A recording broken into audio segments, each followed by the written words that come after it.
বিশ্বকাপের আগে সব ক্রীড়াপ্রেমী চিন্তায় ডুবে আছে ব্রাজিলের ডিফেন্সে ঠিক কারা থাকবেন এবং কার নেতৃত্বে এই দল মাঠে নামবে।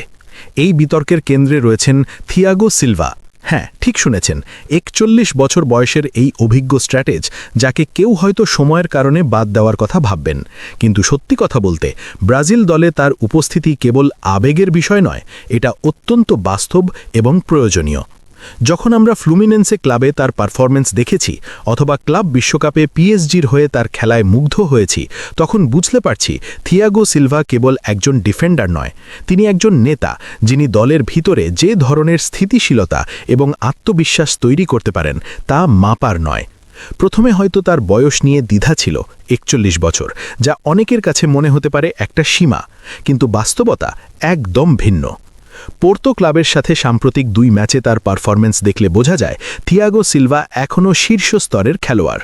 তার রিকভারি, ফিটনেস এবং ইনজুরি প্রতিরোধ ক্ষমতা এখনও আশ্চর্যজনক।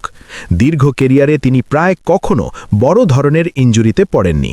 প্রথম জীবনে এসি মিলানে সামান্য সমস্যা ছিল, তবে পিএসজি এবং বর্তমানে পোর্তোতে তা মোটেও প্রভাব ফেলেনি।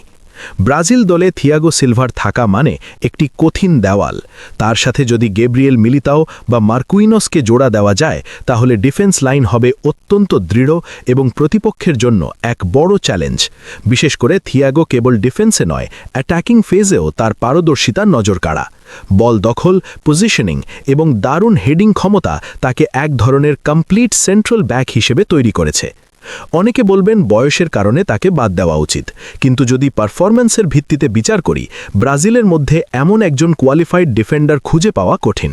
থিয়াগো সিলভা এবং মার্কুইনোসের যুগলবন্ধী ডিফেন্সে রক্ষণশীলতা, অ্যাটাকে গতি এবং ম্যাচের পরিস্থিতি বুঝে নেওয়ার ক্ষমতা, এই সমন্বয়ে ব্রাজিলকে এক নতুন মাত্রা দিতে সক্ষম। অন্যদিকে থিয়াগো সিলভার লিডারশিপ দলের জন্য অমূল্য। মাঠে তার অভিজ্ঞতা তরুণ খেলোয়াড়দের আত্মবিশ্বাস দেয়, ম্যাচের চাপ সামলাতে সাহায্য করে এবং রক্ষণভাগে সমন্বয় রক্ষা করে। যখন ম্যাচ উত্তেজনাপূর্ণ পর্যায়ে পৌঁছায়, তখন এমন একজন খেলোয়াড় থাকা মানে দলের আস্থা দ্বিগুণ। বয়সের পাশাপাশি আবেগও আছে। ফুটবল মানে আবেগ, তবে আবেগকে বাদ দিলেও ফিল্ডে তার পারফরমেন্স অন্য খেলোয়াড়দের তুলনায় স্পষ্টভাবে বোঝায় কেন তিনি বিশ্বকাপে থাকা উচিত। ৪১ বছর বয়সের খেলোয়াড় হলেও থিয়াগো সিলভা শারীরিক এবং মানসিকভাবে এখনও চূড়ান্ত ফর্মে আছেন।